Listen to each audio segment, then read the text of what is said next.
अस्सलाम वालेकुम नाजरीन, मैं हूँ सादिया इमाम और आप देख रहे हैं समा के मेहमान। हर हफ्ते की तरह आपसे किया हुआ वादा आज भी पूरा करना है कि लेकर आए हम आपको एक जबरदस्त पर्सनालिटी से मिलवाने के लिए। किसी भी शहर की जो सकाफत है वो पहचानी जाती है उसकी मौसीकी से। जहाँ हम बात करते हैं फोक म्यूजिक की, पंजाबी म्यूजिक की, तो इस नाम को हम भूल ही नहीं सकते। अब तो आप जान ही गए कि आज मैं आपको मिलवाने लेकर आई हूँ मोहम्मद आरिफ लोहार साहब से। तो चलते अंदर उनसे मिलते हैं और सरसब्ज मंजिल को दिखाते हैं कि वो कितनी सरसब्ज है, कितनी बहार है उसके अंदर, और वहाँ कितने और मजीद ज़खायर मौजूद हैं जो आगे चल के हमारे मुल्क के लिए एक असासा है। आइए।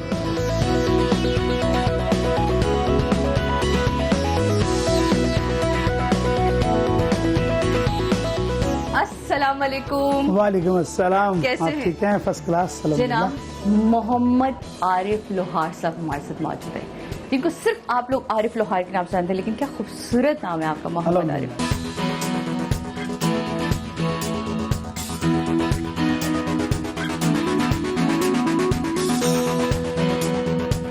आपके वालिद साहब का इतना बड़ा नाम, इतनी बड़ी पहचान आलिम लोहार साहब की।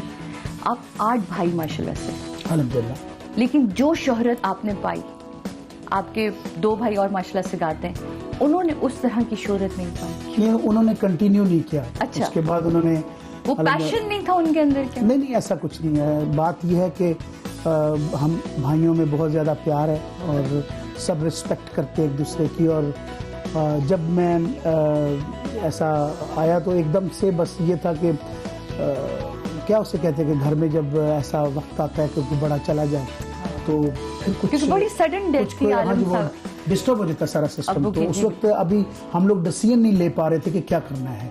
तो बड़े भाई ने फिर डिसीजन लिया कि मैं अब्बू के साथ रहा करता था, तो फिर उन्होंने कहा कि यार ये इसे कंटिन्यू तुम करो। और बाकी उन लोगों ने, आप लोगों का थिएटर भी था? जी थिएटर है जी, है माशाल्लाह से। तो फिर वो भाइयों ने उसको संभाला। भाइयों ने कहा कि आप इसे संभालो, हाँ। थिएटर भी करो और आप गाना भी गाओ और कंटिन्यू रखो। हाँ। वो फिर इंग्लैंड चले गए। वो इंग्लैंड चले गए सारे माशाल्लाह से। लेकिन वो कि अपनी सकाफत को, अपनी फैमिली वर्से को लेकर आप चले फिर अब माशाल्लाह से सबकी दुआओं के साथ। बिल्कुल। और सिर्फ ये नहीं कि एक होता है ना कि आरिफ लोहार ने गा लिया, आरिफ लोहार पाकिस्तान की पहचान बने। यानी कि दुनिया में जब आप वेम्बले अरीना में आपने गाया, हजारों लाखों के सामने लंदन में जब आप परफॉर्म करते हैं, आप समझते हैं जो आर्टिस्ट होता है वो एक अपने मुल्क को रिप्रेजेंट करता है जहाँ भी जाता है। और ये विरसे का, और लोग कौमें जो हैं वो पहचानी जाती हैं अपने आर्ट से। अपने आर्ट। और आर्ट जो है हमारा माशाल्लाह हमारी धरती का बड़ा स्ट्रॉन्ग है, बहुत स्ट्रॉन्ग। मैं जहाँ भी गया हूँ मैंने बहुत सारा गाया, मैंने पूरी दुनिया में गाया अल्हम्दुलिल्लाह। मैं बच्चा था जब से मैं जाने लगा हूँ और पूरी दुनिया में मैंने परफॉर्मेंस की और कई बार की, और मैंने अपने मुल्क को ऑफिशियली तरीके से जाके मैंने रिप्रेजेंट किया। बिल्कुल बिल्कुल। और ये वही बात है कि मुझे फख्र है अपने मुल्क पे। जिस तरह की म्यूजिक इस वक्त पाकिस्तान में बन रही है, क्या देख रहे हैं, कोक स्टूडियो ने एक बड़ा नया रुख दिया है। खास तौर पे उन्होंने हमारी फोक क्लासिकल म्यूजिक को नए आर्टिस्टों के साथ मिला के एक नई सूरत दी। आपने एक सुपर डुपर हिट जुगनी, आज तक लोग गोरा हो, चिट्टा हो, काला हो, पीला हो, सब नाच रहे हैं उसके ऊपर। रोहेल हयात को इस चीज की मैं बहुत दाद देता हूँ। रोहेल हयात एक ऐसा हमारा म्यूजिशियन है जिसने लाइव आर्टिस्टों को कहा कि तुम क्या करते हो भाई, आप क्या करते हो, आप क्या करते हो, आप जो करते हो वो निकालो और क्या करना चाह रहे हो। उसके बाद वो सीजन जो था वो कमाल था। हाँ। तो वो अल्लाह ताला की वो होता है कि नजरें करम हो जाती है, तो उसमें वो उस वक्त जो थी ना वो चीज वो कमाल थी।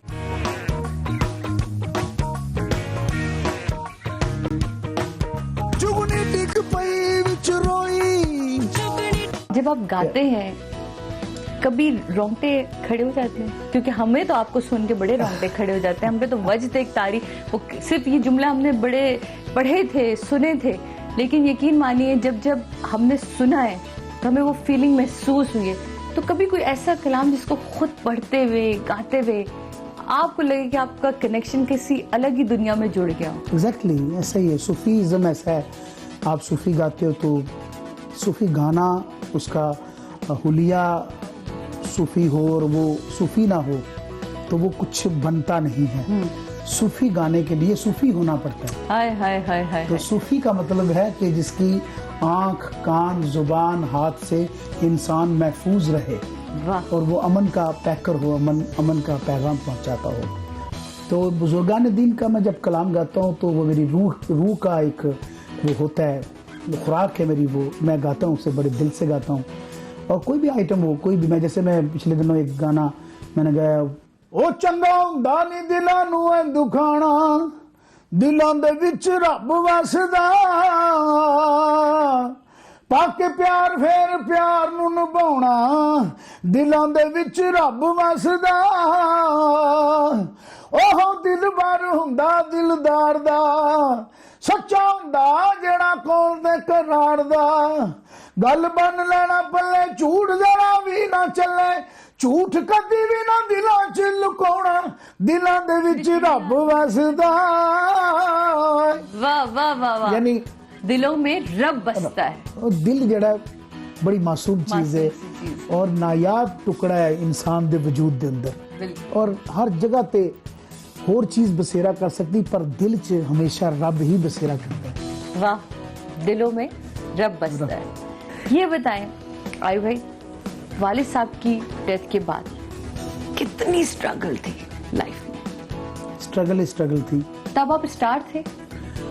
बात है कि कोई भी बंदा जब प्रोसेस में होता है तो वो स्टार नहीं होता। एज क्या थी उस वक्त आपकी? मेरी तकरीबन 9-10 बस ये बहुत यंग एज बच्चा में बच्चा था मेरे को। उनका गुजर जाना, जिम्मेदारियों का हाँ आना। हाँ। जब वो ऐसे लोग छीन लेता है, चले जाते हैं, तो फिर वो कुछ जराए बनाता रहता है। बिल्कुल। कि अब तेरे लिए अब जिंदगी नई चैलेंज है, इसको जी के उस दिखा। चैलेंज को किस तरह लिया? उसको फिर मैंने जिंदगी में मैं वैसे कौन सी समझता हूँ, बात है जिसने हिट किया कि अब आलिम लोहार से आरिफ लोहार तक का सफर तय करना है? बात है कि मैंने अब्बा के साथ बहुत गाया। मैंने जो बच्चा था अभी मैं जाता था चाइल्ड स्टार की तरह, तो मैंने जाके थिएटरों में और मुख्तलिफ शोज़ वगैरह में परफॉर्म किया। आप यकीन जानिए कि वो एक साल पहले कहते थे कि मेरा ये बेटा मेरी निशानी है, जब कभी मैं ना हुआ तो मेरा ये बेटा आपकी खिदमत करेगा। तो ये बात बड़ी अजीब सी लगती थी मुझे स्टेज पे। जब मैं, आप यकीन जानो कि जब मैं चला सफ़र के लिए तो मेरी माँ ने कहा कि बेटा अब तू एक बहुत बड़े बाप का वो बेटा नहीं कि अब तेरे पास कुछ नहीं है, दौलत नहीं है तेरे पास, नाम बहुत बड़ा है, लेकिन अब तेरे लिए चैलेंज है। चैलेंज बहुत अब तू अगर आलम तो साबित दोबारा, करना है। आलम तो नहीं दोबारा आएगा क्योंकि कोई किसी की जगह नहीं लेता, लेकिन तुझ में खुशबू आनी चाहिए और तू आरिफ बन के दिखा दे, तो फिर मैं समझूंगी कि शायद मेरा जो हक है वो अदा हो गया। वो मेरे लिए इंस्पिरेशन बना, मेरी माँ की ये जो है ये ना वर्ड्स जो ये, थे। हाँ जी। तो जब मैं निकला हूँ लाला मूसा से, तो मैं फिर सोच लिया कि मैंने ये काम करना है। तो फिर मेरे उस्ताद थे, अल्लाह ताला गरीब के रहमत करे, मेरे अब्बा के दोस्त, उनका थिएटर हुआ करता था जिसमें अब्बू काम किया करते थे। साथ वो दोस्त भी थे और साथ काम भी करते थे। तो उनका नाम मास्टर इस्माइल, अल्लाह ताला गरीब के रहमत करे। उन्होंने बड़ी मेहनत करी मेरे पे, बहुत मेहनत करी। गांव लेके जाना और ट्रक में सफ़र करते थे हम लोग। आप यकीन जानो कि ट्रक में लेट के अंदर हम जाते थे उसके अंदर, क्योंकि उसमें सामान भी होता था लोड सारा, और इतनी सी जगह बचती थी जिसके अंदर मैं लेट के चला जाता। फिर एक टोल होता है उसके ऊपर, ड्राइवर के ऊपर, ट्रक के ऊपर, तो वहाँ पे मेरा बिस्तर किया जाता था। तब कोई ऐसा दोस्त, कोई ऐसा बड़ा, कोई ऐसा साथी, कोई अब्बू के इर्द गिर्द के लोग जिसने कहा कि नहीं बेटा मैं हूँ? मैंने जब स्ट्रगल की, मैं टीवी के बाहर खड़ा रहता था। 12-13 साल मैं टीवी के बाहर खड़ा रहा हूँ। मैं सलाम करता था सबको, ऐसे सलूट मारता था, तो मैं वहाँ बाहर ही खड़ा रहता था। मेरे अब्बा के बड़े प्यारे दोस्त हैं, रफ़ीक बड़ाई साहब, CM थे। आप यकीन जाने, मैंने उन्होंने एक दिन देखा मुझे, वो अंदर बुला लिया, बेटा कैसे आना हुआ? तो मुझे कहते तू सुना तू आता है, मैं यहाँ होता नहीं हूँ, तो आता है फिर खड़ा रहता है, क्या बात है? कि मैं कहा अंकल मैं काम करना चाहता हूँ।